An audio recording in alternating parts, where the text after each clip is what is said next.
চলো বলি এবার আজকে কোথায় ঘুরতে গেলাম, আর সাথে তোমাদেরও নিয়ে চলি। আমি মাল্লিকা ডিব্রুগড় আসাম থেকে একটা ছোট্ট ব্লগ নিয়ে আসলাম। আমি গিয়েছিলাম জুনাইতে, তো ঠাকুরের উৎসব ছিল, তো সেইখানেই গিয়েছিলাম। গিয়ে বাইরে থেকে দেখেই এত ভালো লাগলো, আর ভিতরে ঢোকার পরে আরও বেশি ভালো লাগলো। উৎসবে এত ভক্তের ভিড় ছিল, যদিও অ্যাটমসফিয়ারটা ছিল একেবারেই পিসফুল। খুব ভালো লাগছিল গিয়ে।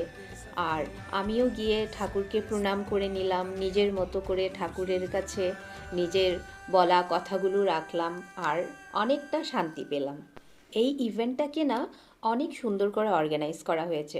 সব কিছুর জন্য আলাদা প্যান্ডেল থেকে শুরু করে যেখানে প্রোগ্রাম হচ্ছে সব কিছু। আমাদের দিদিভাই দাদারাও গিয়েছিল, এই দিদিভাইকেও একটু দেখিয়ে দিলাম। তারপর সব কিছুর পরে তারপর চলে গেছিলাম প্রসাদ নিতে। আর সেই উৎসবে যাব আর ঠাকুরের প্রসাদ নিব না, সেটা কি করে হয়? তো আমি ভীষণ ভালোবাসি উৎসবের সেই খিচুড়ি খেতে। তো কার কার ভালো লাগে উৎসবের খিচুড়ি প্রসাদ খেতে? আমি তো খুব বেশি ভালোবাসি। অনেস্টলি বলতে গেলে আজকে ব্লগটা করার আর একটা রিজন হলো, সবাই তো আর উৎসবে যেতে পারেনি, তাই না?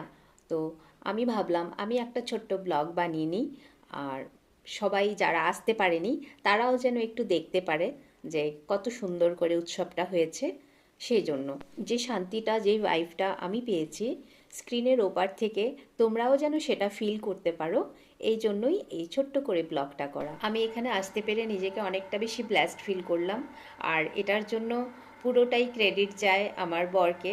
কারণ কেননা আমি আসবো নাই বলেছিলাম, যেহেতু আমি একটু ব্যথা পেয়েছিলাম পায়ে, তো ওই আমাকে নিয়ে আসলো। এই জন্য ওকেও থ্যাংক ইউ দিতে হয় আমার, যে ও এত সুন্দর একটা জায়গায় আমাকে নিয়ে আসলো। যারা কখনো এই সাইডটাতে আসোনি একবার প্ল্যান করবে, খুব সুন্দর জায়গা। আজকের ব্লগটা কেমন লাগলো জানাতে ভুলো না। সবাই ভালো থেকো, সুস্থ থেকো, বাই বাই।